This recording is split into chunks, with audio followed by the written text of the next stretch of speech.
Have you ever caught yourself translating everything in your head before speaking English?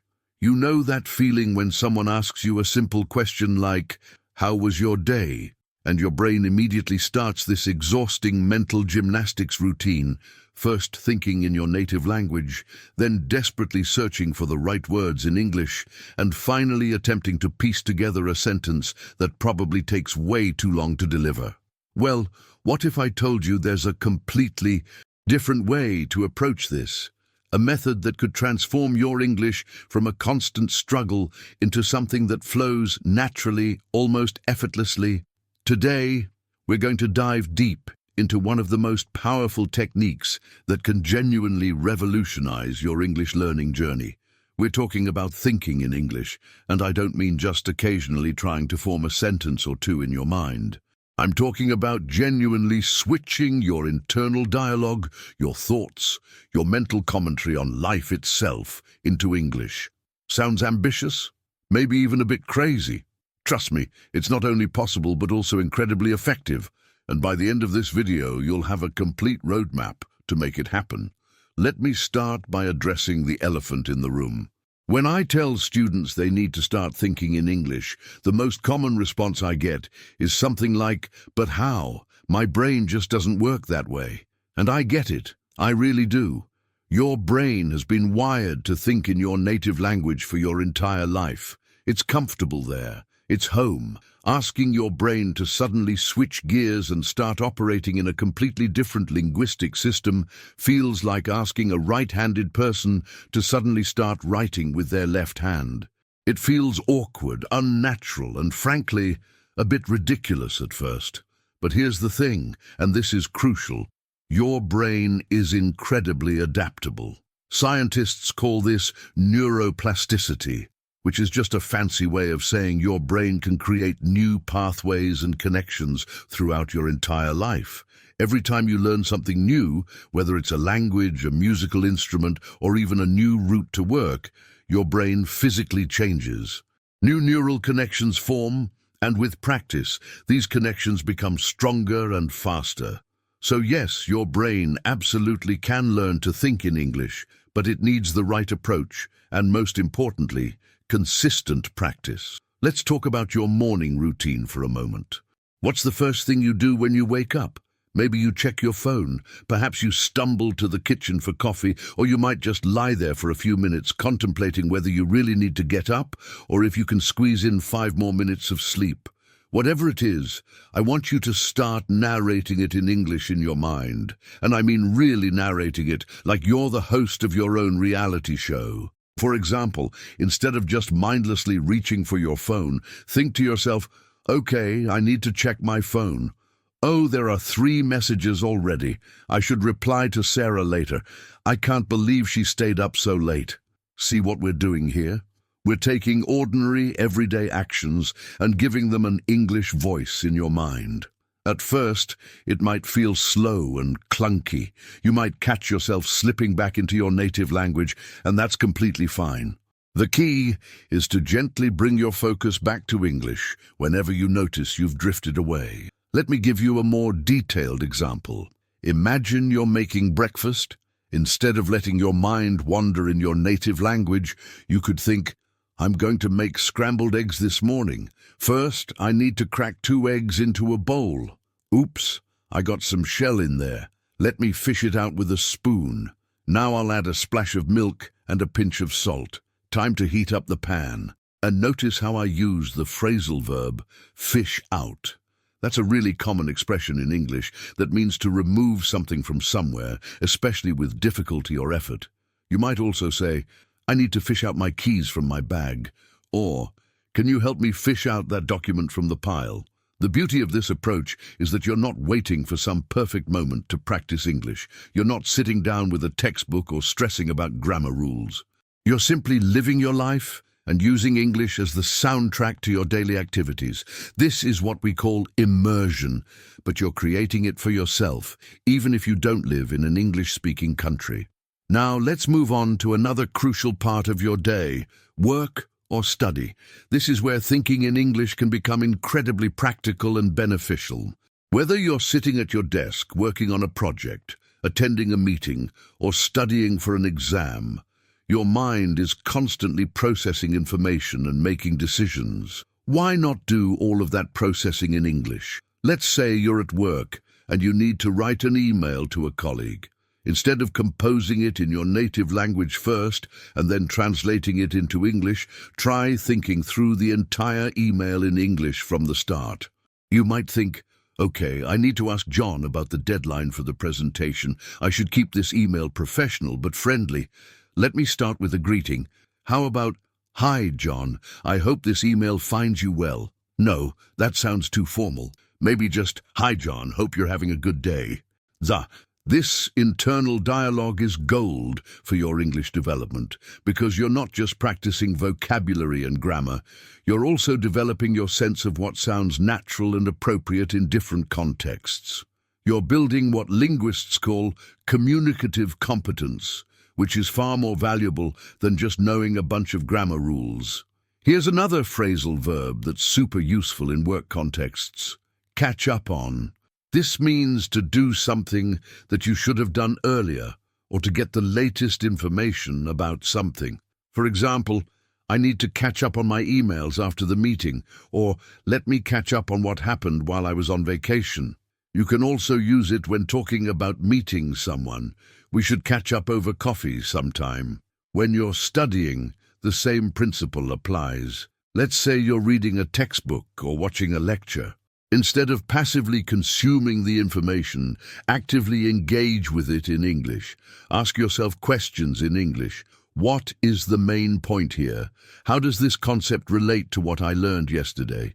Can I explain this to someone else in English? This technique, by the way, is called the Feynman technique, named after the famous physicist Richard Feynman, who believed that if you can't explain something in simple terms, you don't really understand it. Now, I know what some of you might be thinking, but what if I don't know the English word for something? What if I get stuck? Excellent question, and this is actually where the magic happens. When you encounter a word or phrase you don't know in English, you have a few options. First, you can try to describe it using the English words you do know. This is called circumlocution, and it's an incredibly valuable skill. For instance, if you can't remember the word screwdriver, you might think the tool you use to turn screws, or that thing with a metal end that you twist. Alternatively, you can make a mental note to look it up later. Keep a small notebook or use a note app on your phone specifically for these moments. When you think, "I wish I knew how to say X in English," write it down.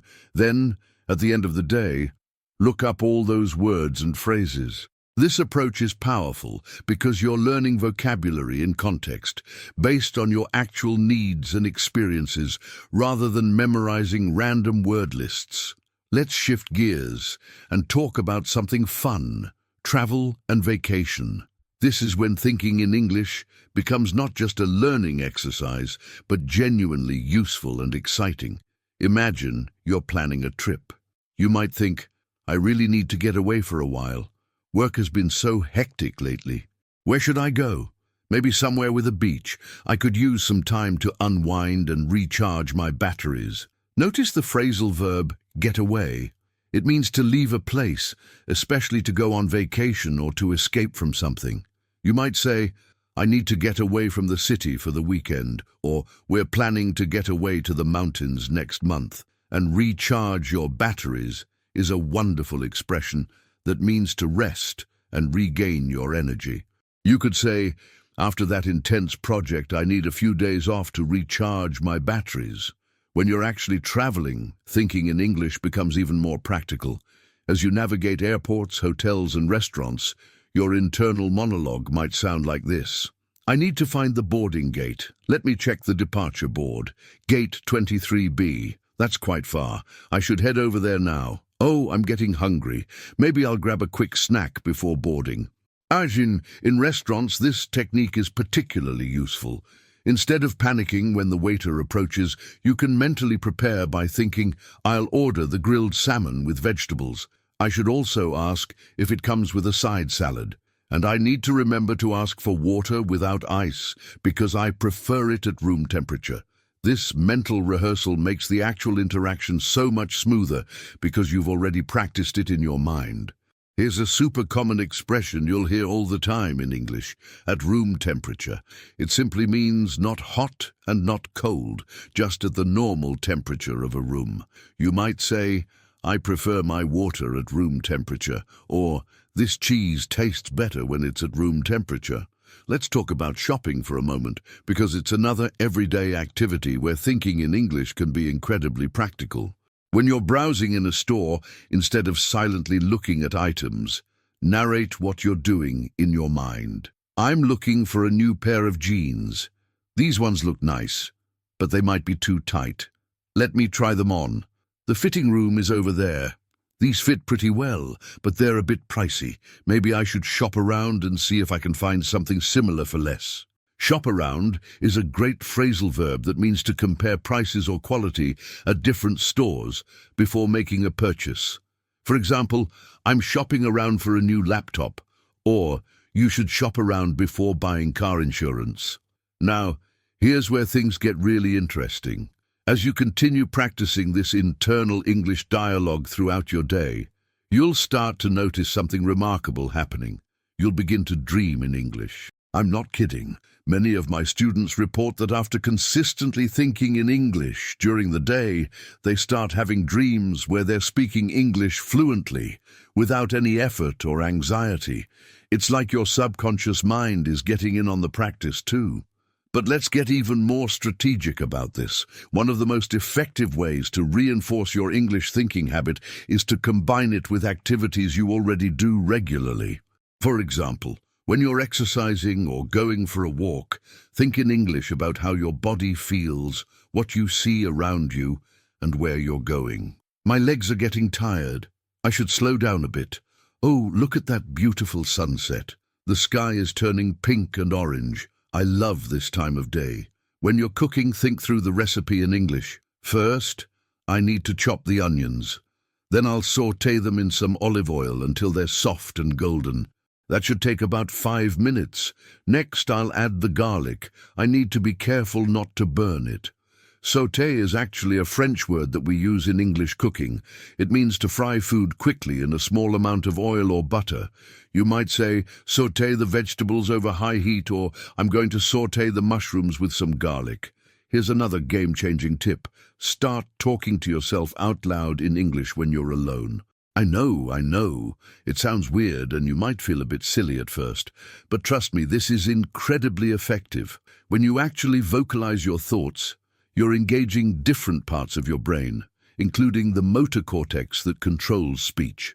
This creates stronger neural pathways and helps you become more fluent. You can do this while you're getting ready in the morning, cleaning your house, or driving your car. Describe what you're doing, comment on what you see, express your opinions about things. "I really need to clean this bathroom. It's getting disgusting. Let me start with the shower. I hate cleaning shower doors. They always have water stains. I should buy that special cleaner everyone keeps talking about." Let's address a concern that many learners have. What if I make mistakes when thinking in English? Here's the truth. You absolutely will make mistakes. And that's not just okay, it's actually essential for learning. Your internal monologue is a safe space where there's no pressure, no judgment, and no one to correct you. This is where you can experiment, try out new words and structures, and develop your confidence. However, and this is important, you do want to expose yourself to correct English regularly so that your brain has good models to work from. This is where listening comes in. And I can't stress enough how crucial listening is to this entire process. When you regularly listen to native English speakers through podcasts, YouTube videos, TV shows, or movies, you're feeding your brain with natural English patterns, pronunciation, and vocabulary. The more quality English input you get, the better your internal English monologue will become. Your brain is like a sophisticated pattern recognition machine.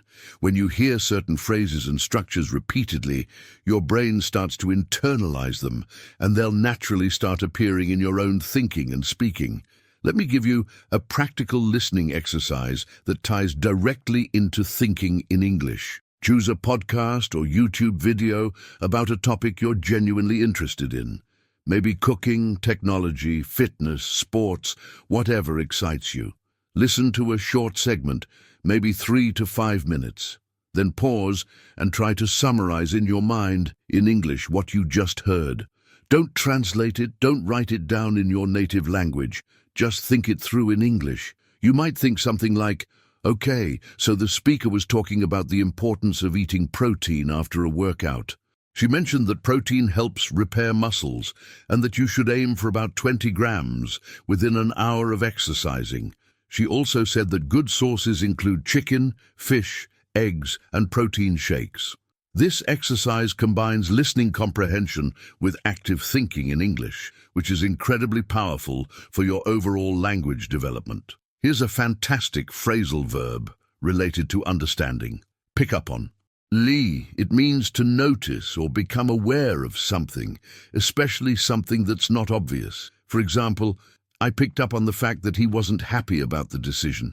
Or, did you pick up on her accent? I think she's from Australia. You can also use pick up to mean learning something informally. I picked up some Spanish while traveling through South America. Let me share a personal story with you. When I was learning my second language, I struggled for years because I was constantly translating in my head. I would hear something translated into my native language to understand it, formulate a response in my native language, and then translate that back. It was exhausting, slow, and frankly, it held me back from ever becoming truly fluent. Everything changed when a teacher gave me this simple advice.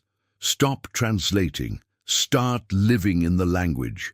At first, I didn't really understand what she meant, but then she explained this exact technique we're discussing today, thinking in the target language throughout your day.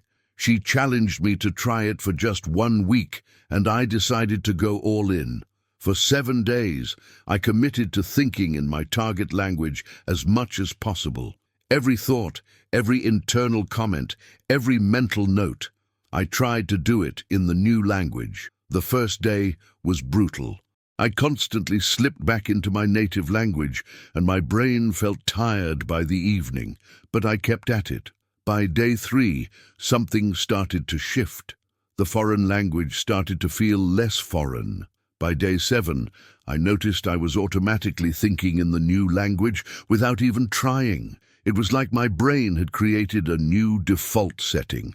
That experience taught me that language learning isn't just about studying, it's about rewiring your brain. And the most effective way to rewire your brain is through consistent, daily practice that integrates the language into your actual life, not just into study sessions.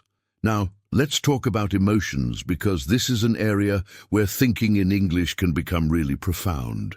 When you start expressing your feelings and emotions in English, even just internally, you create a deeper connection with the language. Instead of just thinking, I'm happy or I'm sad, try to articulate why you feel that way and what those feelings mean to you. For example, I'm feeling really content today. Everything just seems to be falling into place. Work went well. I had a great conversation with a friend. And the weather is beautiful. It's these simple moments that make life enjoyable. Notice how this goes beyond basic emotion labeling. You're actually processing your feelings through English, which creates a much more meaningful engagement with the language. Fall into place is a wonderful expression that means everything is working out well or happening as it should. You might say, after months of planning, everything is finally falling into place. Or, don't worry, things will fall into place eventually. Here's another powerful technique. Start keeping a mental gratitude journal in English. Every night before bed, think about 3 things you're grateful for that day, but do it entirely in English. Today, I'm grateful for the delicious lunch I had with my colleague. I'm grateful that I finished that difficult project. And I'm grateful for the phone call I had with my mum. It was nice to catch up with her. Speaking of catch up, here's another common use of that phrasal verb. When you catch up with someone, it means to talk to them and find out what's been happening in their life. I need to catch up with my old college friends, or let's catch up over coffee this weekend.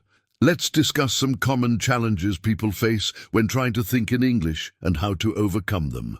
Challenge number 1, running out of things to think about. This might sound silly, but when you first start this practice, you might find yourself thinking, okay, I'm thinking in English now.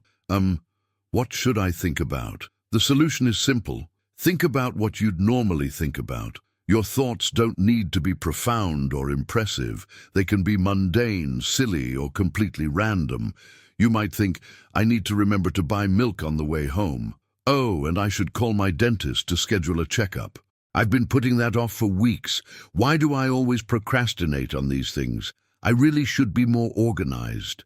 See, just normal everyday thoughts, but in English. Put off is a super common phrasal verb that means to delay or postpone something. I keep putting off my doctor's appointment, or don't put off until tomorrow what you can do today. It's used all the time in everyday English. Challenge number 2, thinking in English feels slow and effortful. Yes, it will feel that way at first, and that's completely normal. Your native language has the advantage of decades of practice, while English is still developing those neural pathways. The key is patience and consistency. Don't give up because it feels hard. Remember, every time you think in English, even if it's slow and clunky, you're strengthening those connections. Over time, and we're talking weeks and months, not days, it will get faster and more natural. Challenge number 3, you get stuck on vocabulary and it breaks your flow. When this happens, don't stress about finding the perfect word. Use the words you know, even if they're not exactly right. Or better yet, describe the concept using different words. This is actually great practice for real conversations where you'll often need to work around vocabulary gaps.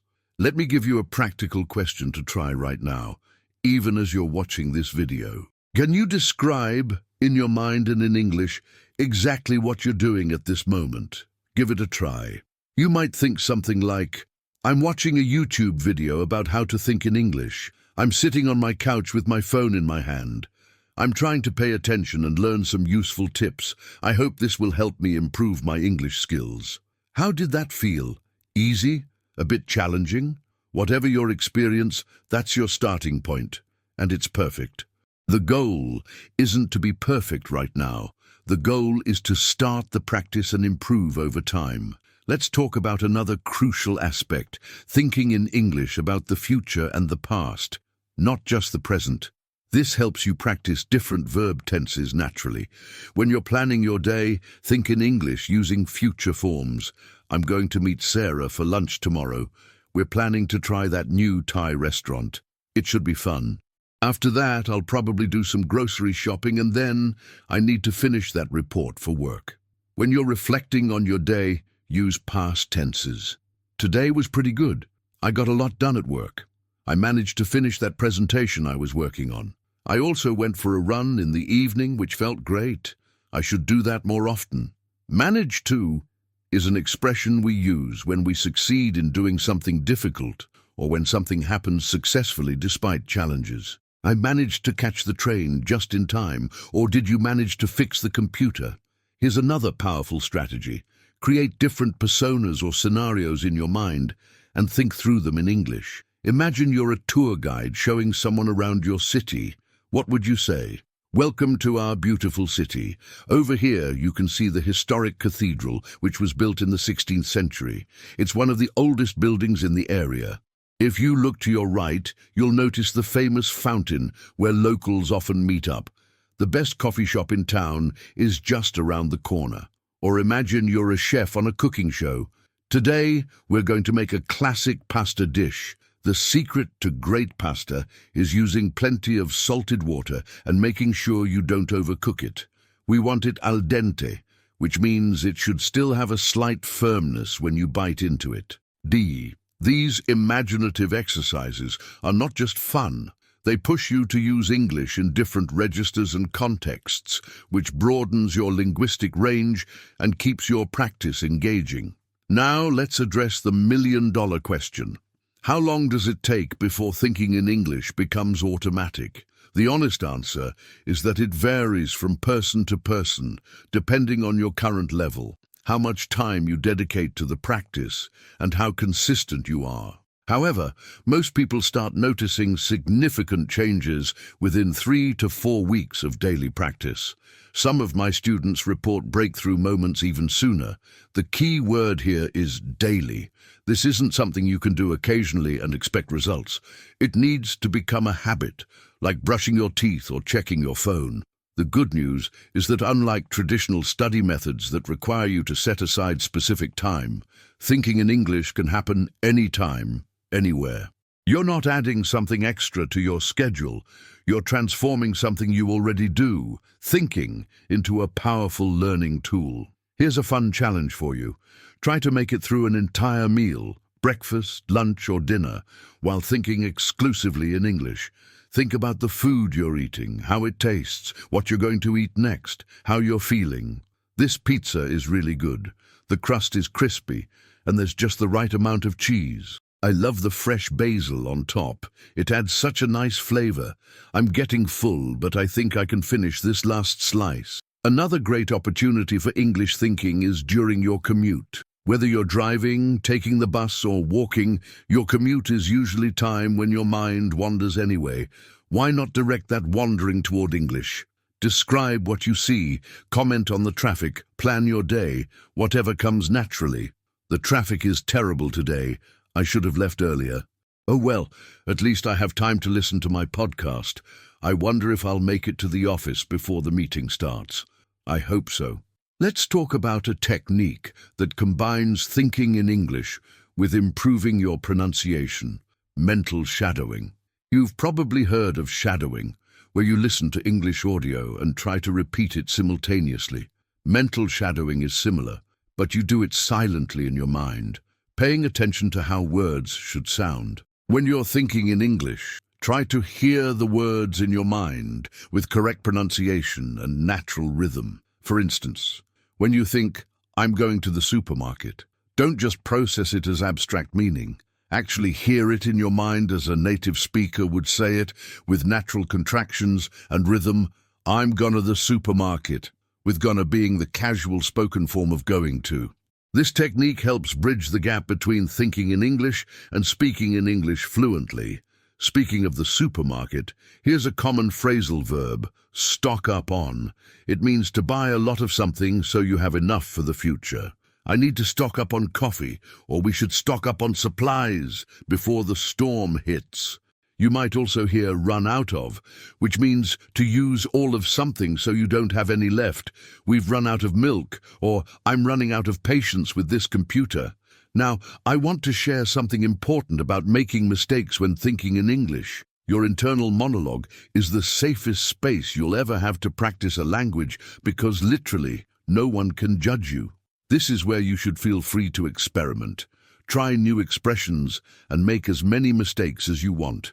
In fact, I encourage you to make mistakes. That's how you learn. If you think, "I'm going to the store because I'm needing milk," and then later realize it should be "because I need milk," that's perfect. You've just taught yourself something through self-correction. The beautiful thing about thinking in English is that you can revise and refine your thoughts instantly. There's no embarrassment, no social pressure, just pure learning. Here's a technique I call mental conversations. Imagine conversations you might have in English and play them out in your mind. For example, imagine you're calling to make a restaurant reservation. "Hi, I'd like to make a reservation for 2 people for Friday evening at 7 p.m., please." "Okay, great. Can we get a table by the window if possible?" "Perfect. The name is your name." "Thank you so much. See you on Friday." Or imagine you're meeting a friend and catching up. "Hey, how have you been? I haven't seen you in ages." "Oh, work has been keeping me busy too. We should definitely make time to hang out more often. How about we grab dinner next week?" In ages is a great informal expression that means in a very long time. "I haven't been to the movies in ages," or "we haven't had a proper vacation in ages." And grab is a casual verb we use a lot in English for getting something quickly or informally. "Let's grab a coffee," or "I'll grab my coat and meet you outside." Let me share some final practical tips to make thinking in English a sustainable, long-term habit. First, start small. Don't try to think in English every waking moment right from day one. You'll exhaust yourself and probably give up. Instead, choose specific activities or time periods. Maybe you start with just your morning routine, or just while you're cooking dinner or during your commute. As it gets easier, gradually expand to more parts of your day. Second, be kind to yourself. Some days will be easier than others. Some days you'll catch yourself thinking in your native language and feel frustrated. That's okay. Language learning isn't linear. There will be ups and downs, breakthroughs and plateaus. What matters is that you keep showing up and keep practicing. Third, combine this technique with active listening. Remember, your brain needs good input to produce good output. Listen to English content that interests you every single day, even if it's just for 15 or 20 minutes. This could be podcasts, YouTube videos, news broadcasts, audiobooks, whatever you enjoy. The key is consistency and genuine interest in the content. Fourth, don't be afraid to look up words and expressions. When you encounter something you want to say but don't know how, write it down and look it up later. Then practice using it in your thoughts over the next few days until it feels natural. This way, you're actively building your vocabulary based on your actual needs and experiences. And finally, celebrate your progress. Notice when English words or phrases pop into your head automatically without you having to search for them. Notice when you catch yourself thinking in English without having consciously decided to.